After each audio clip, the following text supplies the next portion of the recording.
What's going on, everybody? Welcome to the Frankie D'Astoli Show. I am your host, Frankie D'Astoli. As always, I'm excited to have you guys here. I'm sitting here in the studio today with my double espresso over ice, my Doppio, which I usually will get at Starbucks, but now I get it homemade, and I'm going to tell you why. So my wife, Christina, my beautiful, amazing, loving wife, had her 30th birthday on July 11th. Happy birthday to my wife again.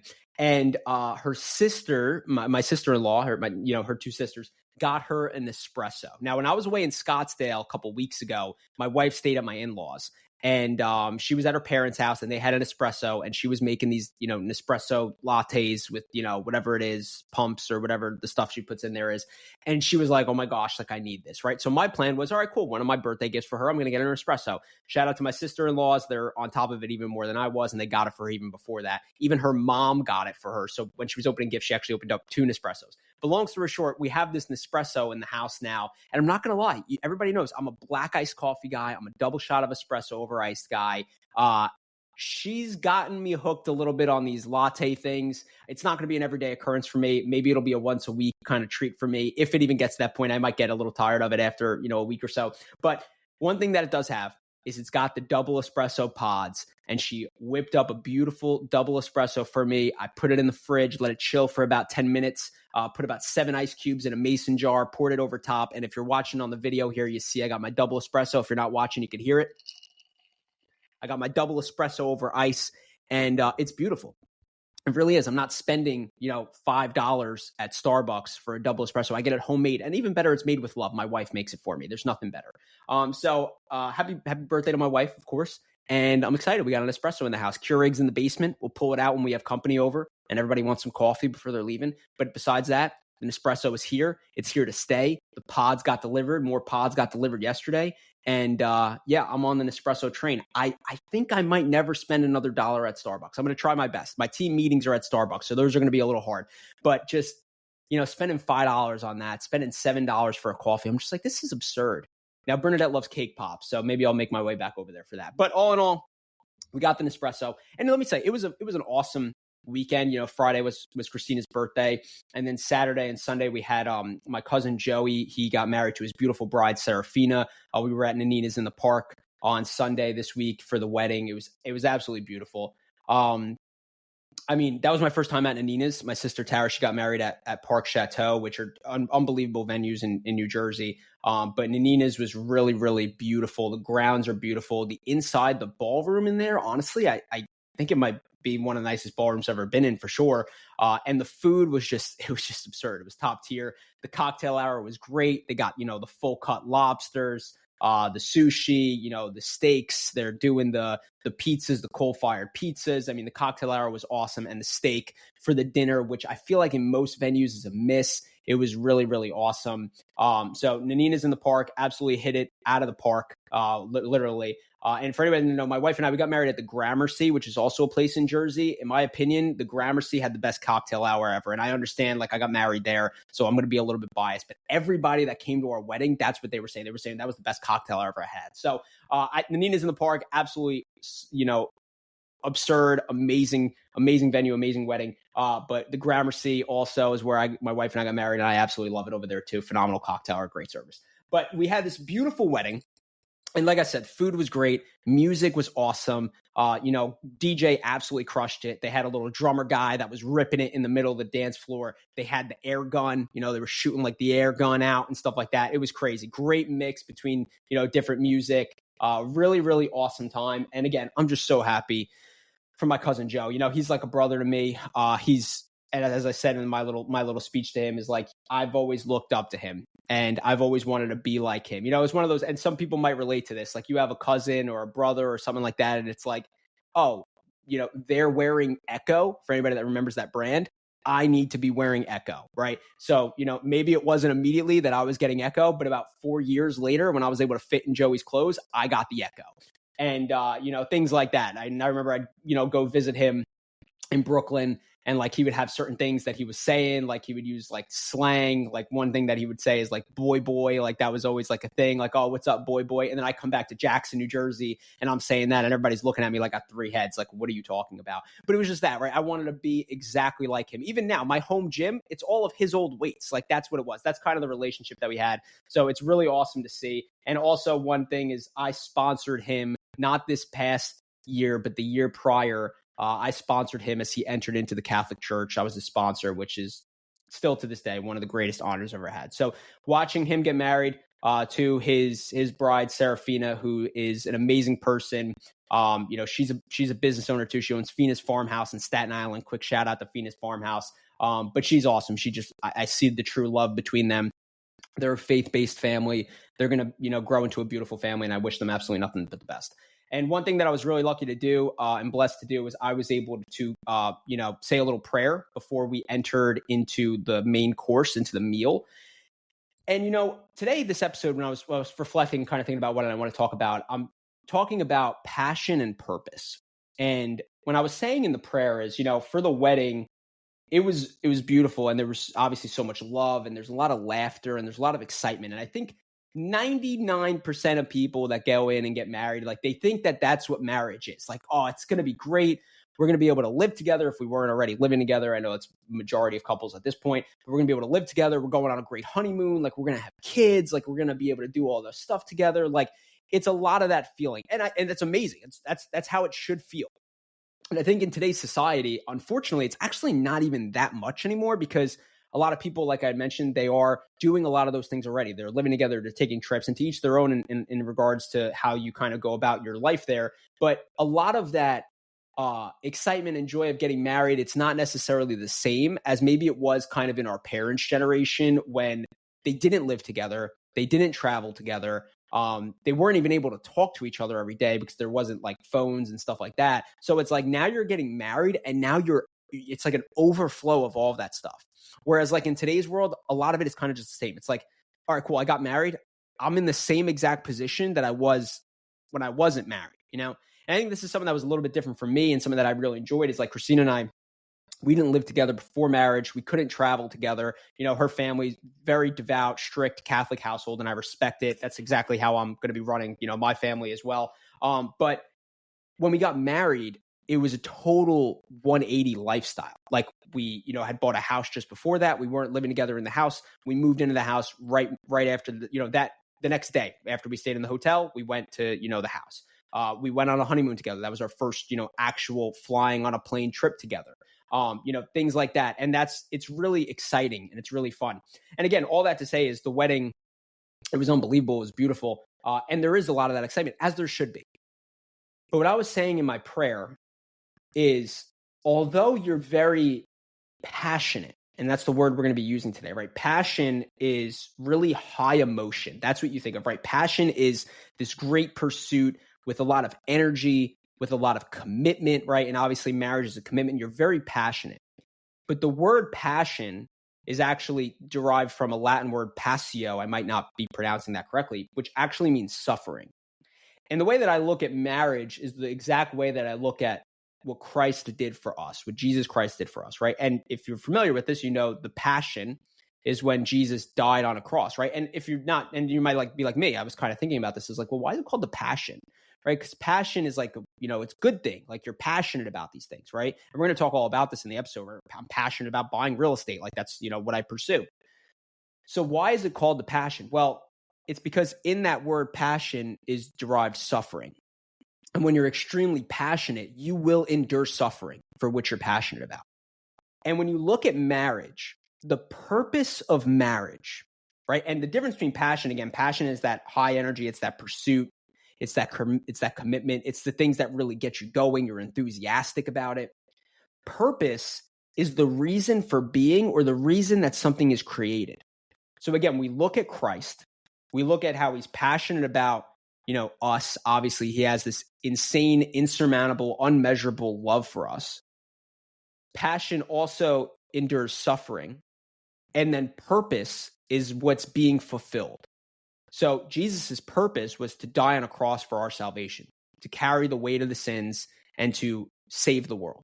That was his purpose. through his passion, it led to his death on the cross. When we look at marriage, the purpose of marriage, and this is what I said in my prayer. I said, although it's going to be, it's all fun right now. You're excited. You guys are going to Italy in 2 weeks. It's going to be great. The purpose of marriage is to get your spouse to heaven. And that road, that path, is the same path of Christ. You carry a cross. It is not all sunshine and rainbows. It is not all, this is amazing, we're on cloud nine, like everything is great. It's really not that. And this is where, in my opinion, a reason why divorce is out of control of where it is now. It's because people don't go into it understanding the purpose of marriage. They go in with half of passion. And the first half of passion, the surface level, the part that everybody thinks of when you think of the word passion, is what gives me joy, what gets me excited, what gets me, enthusiastic. That's what people think of passion. But they actually don't take what the word means, which is suffering, which leads to purpose. And the purpose, like I had mentioned, is to get your spouse to heaven. And that is not an easy path.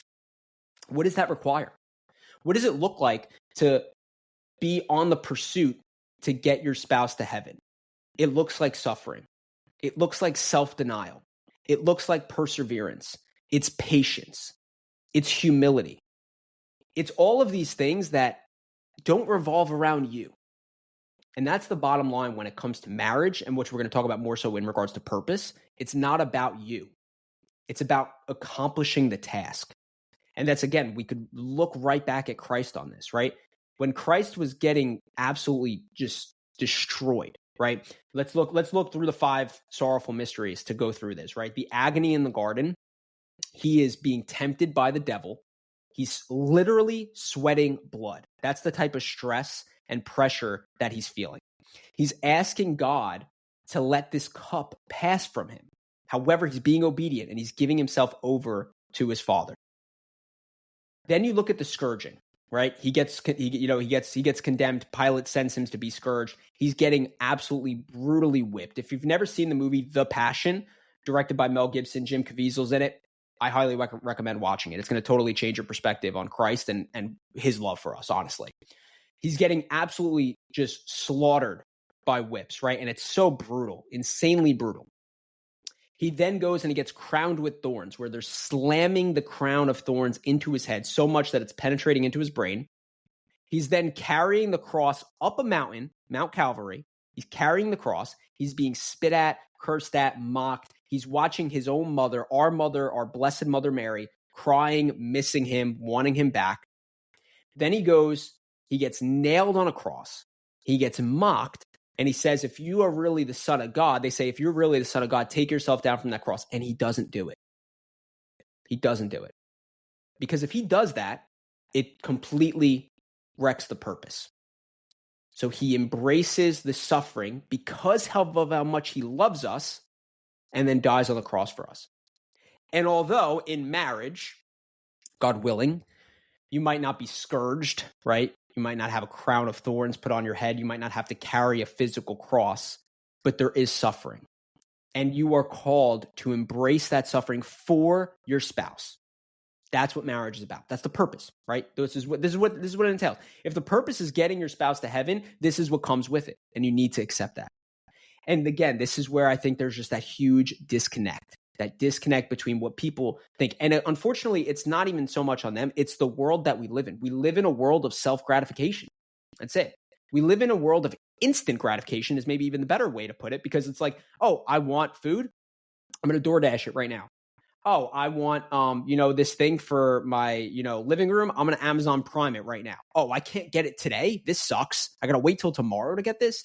Like that's unfortunately what this is, what a lot of the world has become. It's become very much me. I want it and I want it now. And when people enter into marriage, they think like, oh, I'm going to be married. Like my wife's going to, she's going to change. She's going to start doing a lot of things for me now, right? I'm going to get a lot more out of this now because we're married. And there's a really big unhealthy expectation that's just not met there. You're thinking that you're going into this for you when you're going into this for your spouse. You're going into this for your wife. You're going into this for your husband. And when we look at, again, we refer this back to Christ because Christ is the perfect example of all this. He was willing to die for his spouse.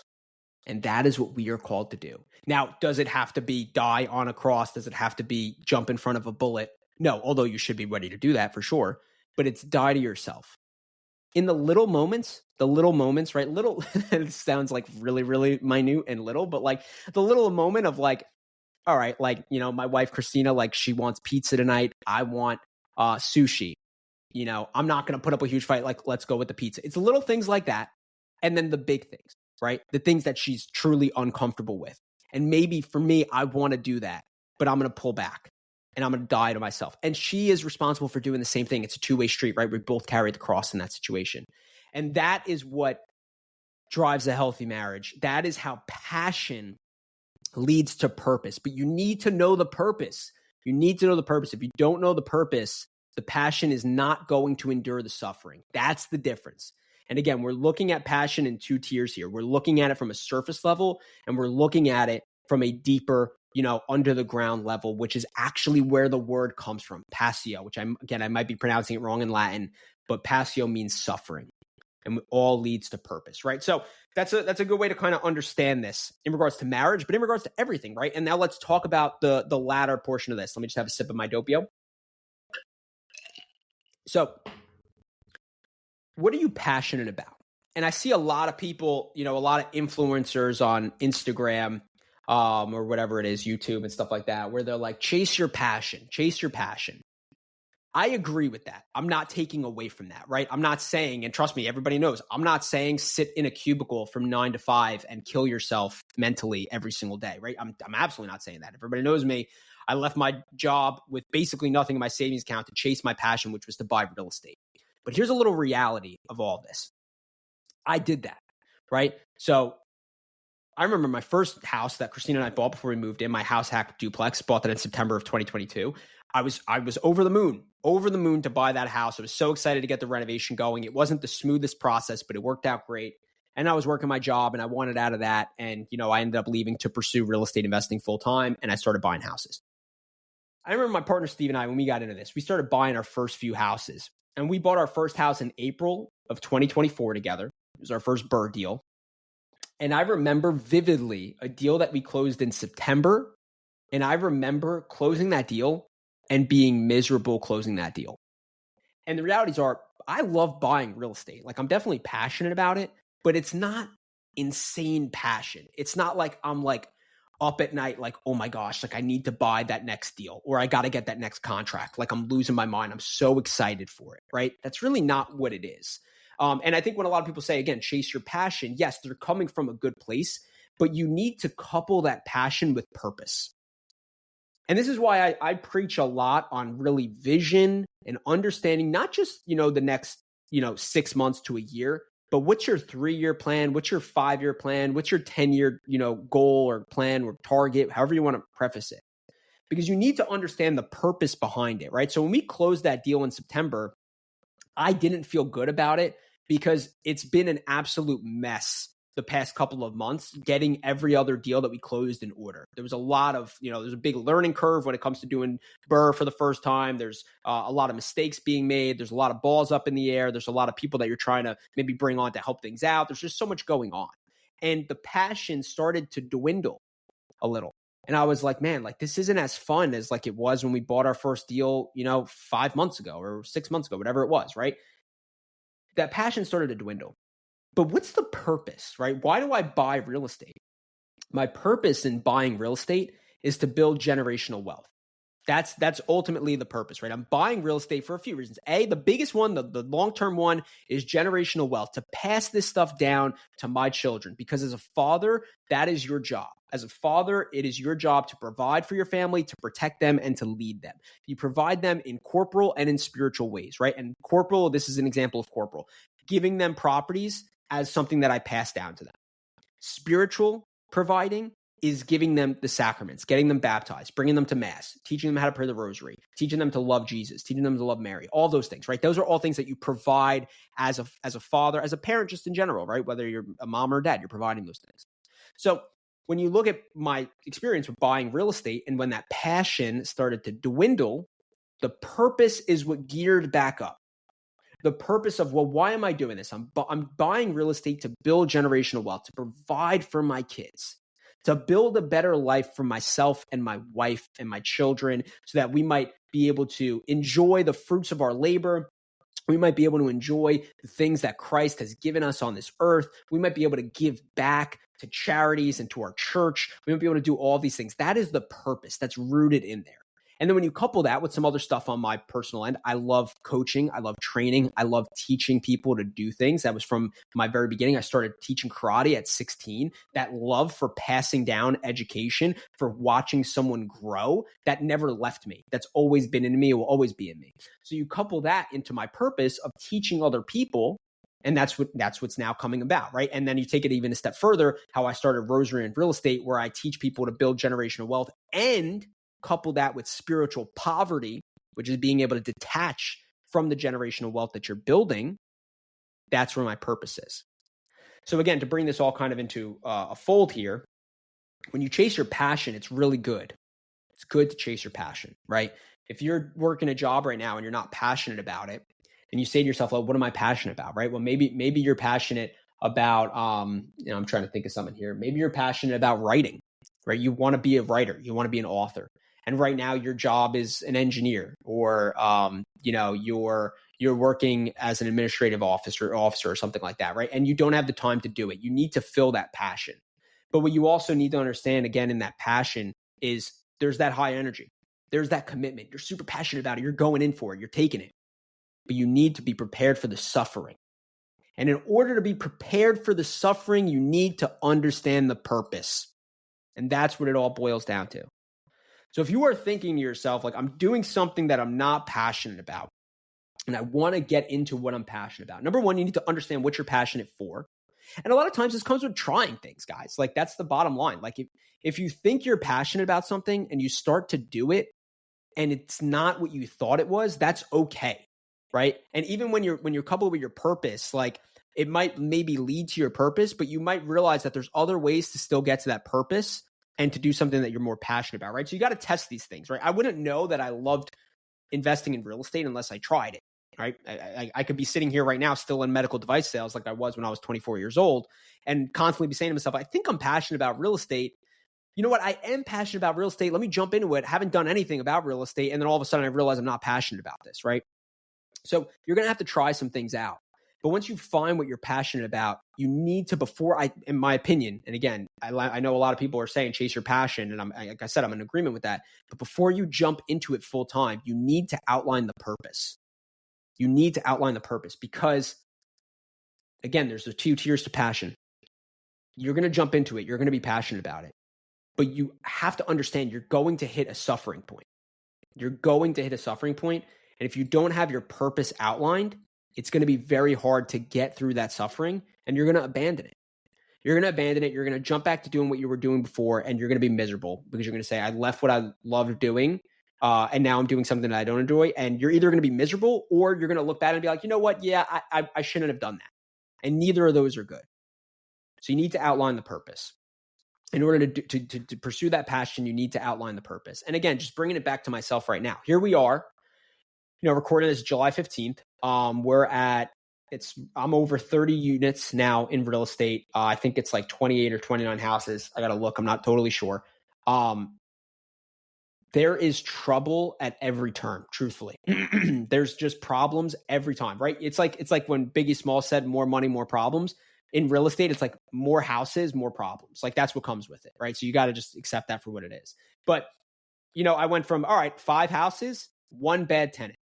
10 houses, 2 bad tenants. 15, 3 bad tenants. 24, all the way up. It keeps going, right? And every month is something different. You're working on something one month and you accomplish it and it feels good. And then the next month you're focusing on something else.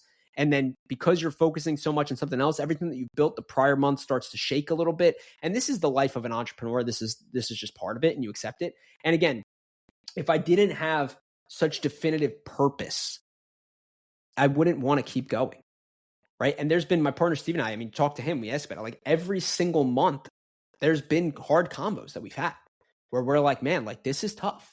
Like, can we get through this? Will we get through this? What do we need to do to make it happen?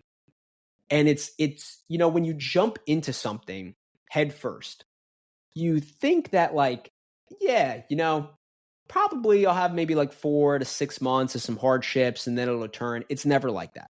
It's always longer. And that's the reason why, in my opinion, a lot of businesses fail. A lot of people pull the eject button is because they think that it's going to happen a lot faster. And when it doesn't happen, they don't have the stamina to endure that suffering. And when you don't have the stamina to endure that suffering, coupled with the purpose, the true hard purpose that you've built, you bow out.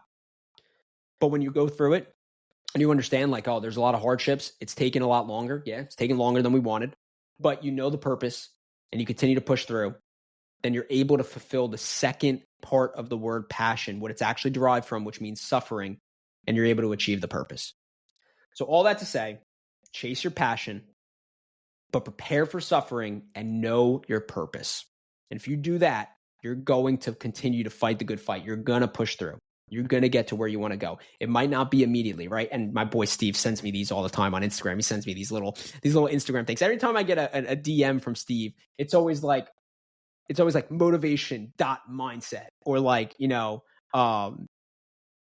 I'm drawing blanks at some other ones, but it's stuff like that, right? And then I open it and it's like, it might take us 6 months. It might take us 2 years. It might take us 5 years, but we're going to get there, right? It's like these really corny and cringy things. And I love Steve. He's my brother, obviously. But, but at the end of the day, that's the reality, right?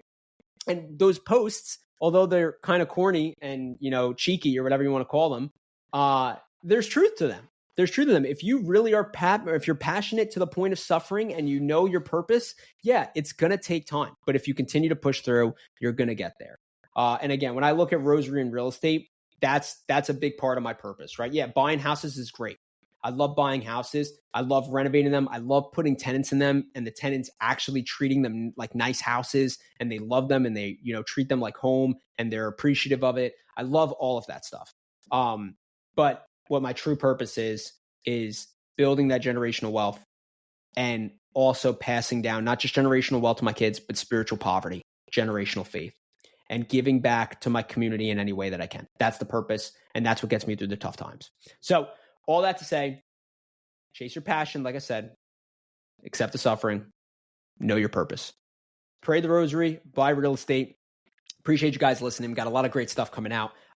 If you are looking for more, kind of rosary and real estate stuff, I posted Rosary and Real Estate 3 on YouTube. I'm working to post Rosary and Real Estate 4. It's like over an hour of the video. I'm having trouble uploading it onto my computer. So keep an eye out for that. I'll be posting a little bit about that. But follow Rosary and Real Estate on Instagram. I'm posting a lot of clips from Rosary and Real Estate. Obviously follow Frankie D'Astoli _REI because I'm talking about all stuff D&D there, D'Astoli's Dojo, Rosary and Real Estate, myself personally, what I got going on, all of that stuff, anything Catholic stuff you like that, I obviously I wear that on my sleeve. And then D'Astoli's Dojo, REI.com. That's my course. We revamped D'Astoli's Dojo wholesale and real estate course. It's out again at a new price, 12 and a half hours of online training. You get unlimited access to me. You get, guides and scripts. I put a lot of my sales scripts in there. I put comp guides in there, a lot of cool stuff. And then I also do a bunch of mentorship and accountability coaching stuff where you could book a call with me. If you go on to D'Astoli's Dojo, REI.com, you could book a call with me. So if you're interested in any of that stuff, definitely check all that out. But until next time, guys, I will catch you on the flippity flip. Take it easy.